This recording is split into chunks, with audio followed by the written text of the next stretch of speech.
Good evening. This is Making the Case. I'm Yodit Tewolde. Testimony in the R. Kelly trial continued today with defense attorneys beginning cross-examination of prosecution witness Jerhonda Pace, who testified yesterday that she met Kelly when she was 14 and first had sex with him when she was 16. He was so controlling that she had to ask when to use the bathroom. The defense tried unsuccessfully to poke holes in her testimony and to suggest that she was a groupie who had stalked Kelly and willingly had a sexual relationship with him. Our very own Dre Clark is outside the Brooklyn federal courtroom with the latest. Day 2 of testimony concluded with R. Kelly's personal physician. He told the court at one point R. Kelly did have gonorrhea and he still has herpes. Meanwhile, it was the defense's turn to cross-examine one of the 5 women claiming to be one of R. Kelly's victims. Testimony continued with Jerhonda Pace. Pace was a self-proclaimed R. Kelly superfan. She testified for the prosecution starting on Wednesday, telling the court she lost her virginity to Kelly when she was only 16. She also said Kelly gave her a sexually transmitted disease. Prosecutors say Kelly had sexual encounters with Pace for more than a year, knowing she was a minor and that some of those encounters he recorded on video. On cross-examination, one of R. Kelly's defense lawyers tried to discredit Pace, calling her a liar and a stalker. Pace admits she lied to R. Kelly in 2009 when she first went to his home to attend a party.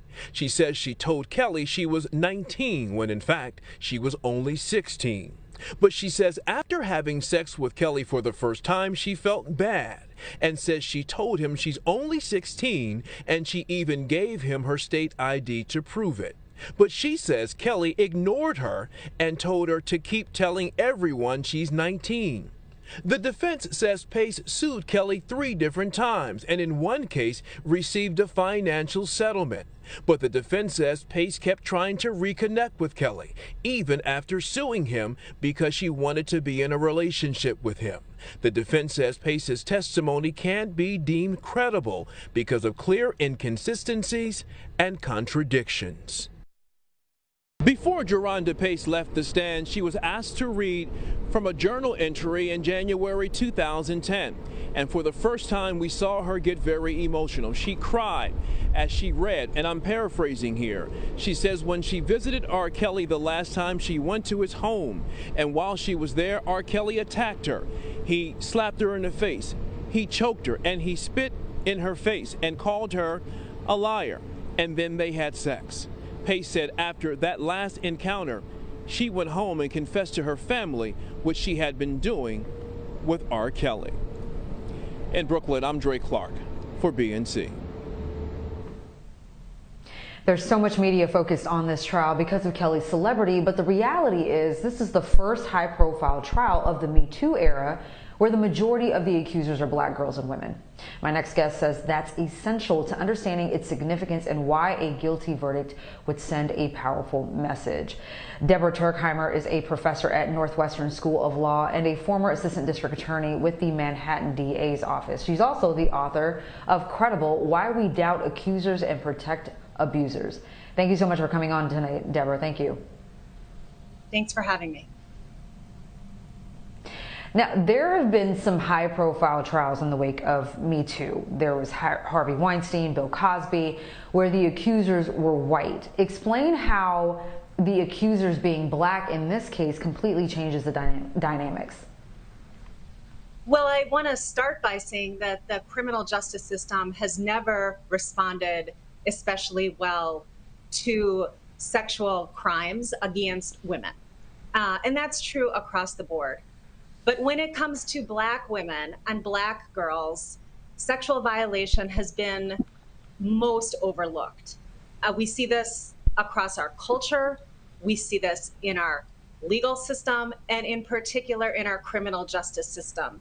And so for R. Kelly's accusers to be mostly black women is hugely significant. It suggests that our system might be able to respond to these kinds of accusations when in the past they've mostly been disregarded.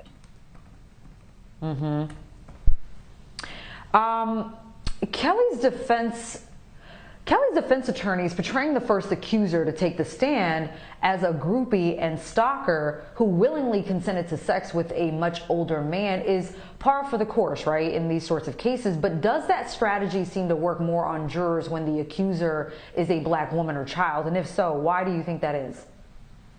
Sure. This I call credibility discounting, this idea that women can't be believed when they come forward, that their accusations are likely to be disbelieved, the accusers are likely to be blamed, their claims are likely to be treated with indifference, with a lack of care. And again, gender really matters here because credibility is about power. The most vulnerable, the most marginalized accusers are even more likely to have their credibility discounted. And historically, still today, black women and black girls are less likely to have their claims credited because they're disbelieved, because they're blamed, because they're disregarded. And so the kind of cross-examination that we saw today works to the extent it works because we have jurors and we have a culture that is receptive to these kinds of arguments. We have a culture that draws on these stereotypes of the kinds of women who make quote unquote false accusations. And again, we see that across the board when it comes to women who come forward with sexual assault accusations, and some men too, but particularly women of color and especially black women. Deborah, can you speak about how a survivor of sexual assault deals with the trauma of that sort of cross-examination in any case, let alone in one as high profile as this? It's horribly difficult. And I will say this, I have been speaking with survivors for decades now in the course of my time as a prosecutor and more recently in the course of researching and writing my book. And what I've heard over and over again is that the aftermath of abuse can be as bad or even worse than the abuse itself.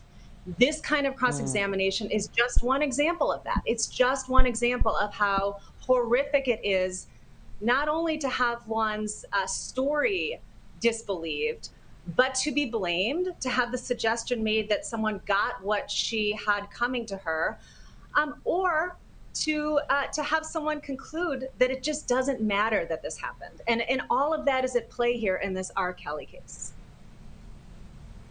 Now, the defense argued in their opening statement that Kelly had consensual sex with girls without addressing the age of consent issue. What's the strategy there? How can they get around that? In order for a jury to convict, to vote guilty in a case, not only do they have to believe, do the jurors have to believe the accusations beyond a reasonable doubt, but quite frankly, they have to care enough to convict. This is not just about winning the minds of the jurors, it's also about winning their hearts.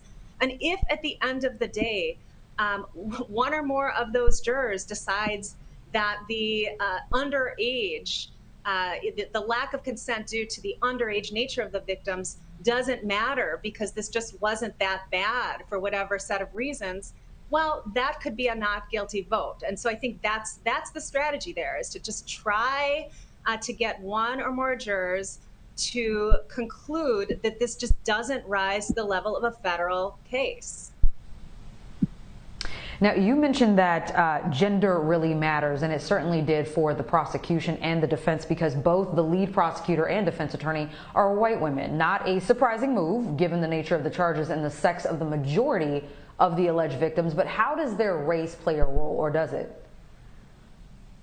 Yeah, I mean, I think just as gender is always at play in these cases, so is race, and you know they're very much intertwined. When I've heard from survivors who've described to me this experience of coming forward and having their credibility discounted, particularly the Black women I've spoken to have made very clear that their gender mattered, as did their race. And the same is true for all of the legal actors in the courtroom. The jurors are taking it all into account as they're processing the arguments and the testimony. Well, Deborah Tuerkheimer, thank you so much for your time. Professor at Northwestern School of Law and author of Credible: Why We Doubt Accusers and Protect Abusers. Again, thank you so much for your time. Coming up, a man is arrested after threatening to detonate a bomb at the Capitol building. That's next on Making the Case.